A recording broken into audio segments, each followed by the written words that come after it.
All right, so let's talk about Montessori. You've probably heard that word, right? Maybe you've seen a school with the name, or you have a friend who's totally into it. Well, today, we're going to pull back the curtain and really get into the 10 core principles that make this whole philosophy tick.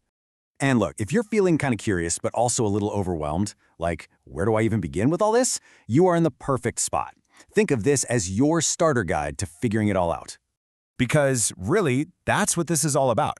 We're going to dig into the philosophy behind raising kids who are more than just good test takers. We're talking about raising independent, super curious, and truly resilient human beings. So what is the big promise of Montessori? To get that, we've got to go back to the beginning, to the woman who started it all, Dr. Maria Montessori. Now get this, she was Italy's first female doctor way back in the late 1800s. And her big idea? It was totally revolutionary for the time. She believed education shouldn't be about cramming facts into a kid's head. Nope. It should be about nurturing the whole child, their character, their curiosity, their independence, the whole shebang. And this isn't just some quaint, old-fashioned idea. Fast forward to 2005. A researcher named Angeline Lillard did a study comparing Montessori classrooms to traditional ones. And the results? They were pretty amazing. The Montessori kids had stronger academic and social skills, especially with things like self-control and figuring out conflicts. Turns out, Maria Montessori was way ahead of her time. Her methods are backed by modern science. All right, let's get into the meat of it, the principles themselves. We're going to start with a few that are all about what's happening inside a child's mind. You know, what really drives them to learn. These first three are the foundation. It's all about tapping into that natural curiosity kids have, giving them a real sense of control over what they learn, and sparking a love of learning just for the joy of it. This first one is huge. Think about it. When a kid is completely obsessed with dinosaurs, it's so easy to see that as, well, just a phase or a distraction. But in Montessori, that's the whole point. They're not just learning about T-Rex. They're learning how to do research, how to remember these crazy long names. And the most important part? They're learning to love learning. That curiosity, that is the curriculum. And that flows right into this next idea, choice and autonomy. I mean, just think about your own life. When you feel micromanaged at work, what do? You resist, right? It's just human nature. But when someone trusts you to make your own choices, you step up. It's the same for kids. Now, this isn't about letting them run wild. It's about giving them real choices within clear boundaries. So instead of, go clean your room now, you might say, okay, it's tidy up time. Do you want to start with the books or the blocks? See? The room still gets clean, but they feel empowered. And this is the why behind it all. It explains why Montessori generally avoids things like sticker charts or paying for good grades. Think about it. Those external rewards teach a kid to work for the prize, not for the pride in their work. So what happens when the stickers run out? The motivation can disappear too. The real goal here is to build intrinsic motivation, that fire inside them that makes them want to learn for the rest of their lives. Okay, let's keep building. Our next set of principles is all about something we often forget. Learning isn't just something that happens in your head. It's physical. It's connected to our bodies and the world we can actually touch.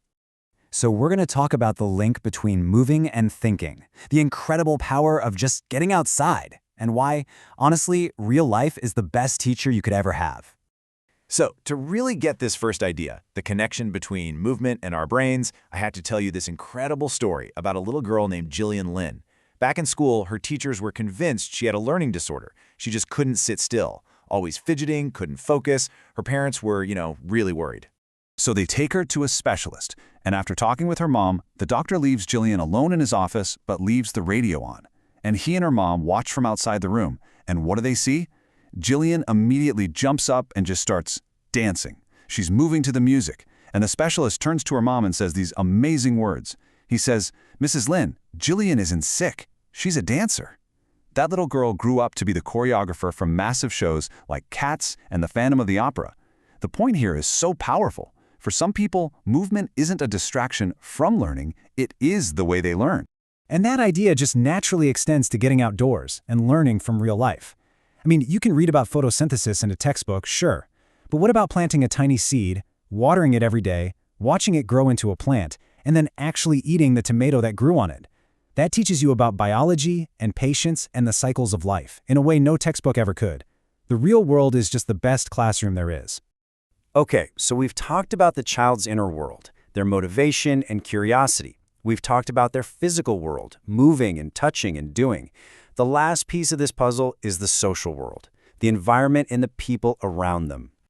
These final 4 principles are all about creating the right world for the child. We're going to touch on why an orderly space matters, what grace and courtesy actually means, the magic of kids of different ages learning together, and maybe the biggest one of all, treating the child like a partner. You know, when people hear the word order, they often picture this sterile, perfect, hands-off environment. But that's not what this is about. In Montessori, an orderly environment just means everything has a place, and the child knows where that place is. It's about cutting down on the chaos and mental clutter. It helps them focus, and, really importantly, it lets them be independent, because they don't have to ask an adult for everything. And that same sense of respect applies to social skills. Grace and courtesy isn't about nagging them to say please and thank you. It's about showing them. You literally model how to politely interrupt somebody or how to greet a visitor. And this respect for others really shines in the mixed-age classrooms. You see older kids naturally mentoring the younger ones, which is amazing for building empathy, and it actually helps the older kids learn the material even better. It all comes back to that final principle, treating the child as a respected partner in their own little community. Okay, I know, that was a lot of theory, and you might be sitting there thinking, this all sounds amazing, but wow, it feels like a lot. But here's the best part about Montessori. You don't have to do it all at once. You can absolutely start small. In fact, you can start today. So here it is, your first super simple Montessori experience. Go plant a seed. Seriously, think about it. That one little activity hits on so many of these principles. You're learning from the real world, connecting with nature, practicing patience, taking on responsibility. It seems so simple, but it's actually pretty profound. And there are tons of other little things you can do. You could start a curiosity jar for all their questions that you can look up together later. You could do a 10-minute family tidy at the end of the day to create that sense of order. Or you could just make a point to ask for your child's opinion on something and then really truly listen to their answer. That right there builds the whole foundation of respect. So I want to leave you with this one question to think about. If the deepest, most fundamental principle of Montessori is to treat your child like a respected partner, what's one conversation you can have this week, one small decision you can include them in, to start making that partnership feel real?